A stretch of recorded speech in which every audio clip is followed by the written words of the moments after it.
भोलेनाथ के ऊपर कभी भी कोई भी वस्तु, भोलेनाथ हमेशा ऐसे देवता हैं कि इस सृष्टि के अंदर भोलेनाथ की 3 पूजा होती है। जितने भी देवता हैं सबकी एक ही पूजा होती है, सात्विक पूजा। जी गुरुदेव। लेकिन भोलेनाथ ऐसे हैं जिनकी 3 पूजा होती है। भोलेनाथ ने सृष्टि को 3 गुणों से रचा, त्रिगुणी सृष्टि है ये, त्रिगुणी माया से सृष्टि रची है 3 गुणों से। 3 गुण कौन से? सतोगुण, रजोगुण, तमोगुण। तो भोलेनाथ एक ऐसे देवता हैं जिनकी 3 पूजा होती है, सात्विक, राजसी और तामसी। सात्विक पूजा में भोलेनाथ को दूध, दही, घी, शक्कर, फूल पत्ती, बिलपत्र, फल फ्रूट इत्यादि चढ़ते हैं जी।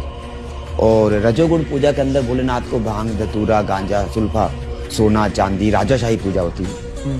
और तमोगुण के अंदर भोलेनाथ को मुर्दे की भस्म चढ़ती है, जो महाकाल ज्योतिर्लिंग, जो मुर्दे की भस्म चढ़ती है। भोलेनाथ अघोर है, भोलेनाथ से बड़ा कोई अघोर नहीं है। महेशा नाम परो देवो महिमनो नाम पर आस्तुति, अघोरा नाम परो मंत्रो नास्ति तत्व गुरु पर। तो भोलेनाथ से परे कोई दूसरा देवता नहीं है। तो भोलेनाथ ऐसे देवता जिनकी 3 पूजा होती है, सात्विक, राजसी और तामसी।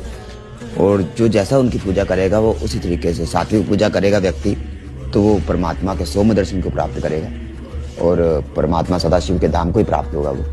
और अगर वो रजोगुण पूजा करता है तो वो राजाशाही पूजा होती है, जिससे वो मनुष्य को धन धान्य से, जमीन से संबंधित कर्म उनके पूर्ण होते हैं। और तमोगुण पूजा के अंदर भोलेनाथ को मुर्दे की भस्म चढ़ती है। तो अगर उसके अंदर वो सम्मिलित होता है, जैसे कि भारत के अंदर कामरू की कामाक्षी, मदुराई की मीनाक्षी, रामेश्वरम की शयन आरती, काशी विश्वनाथ की मंगला आरती और महाकाल की भस्म आरती।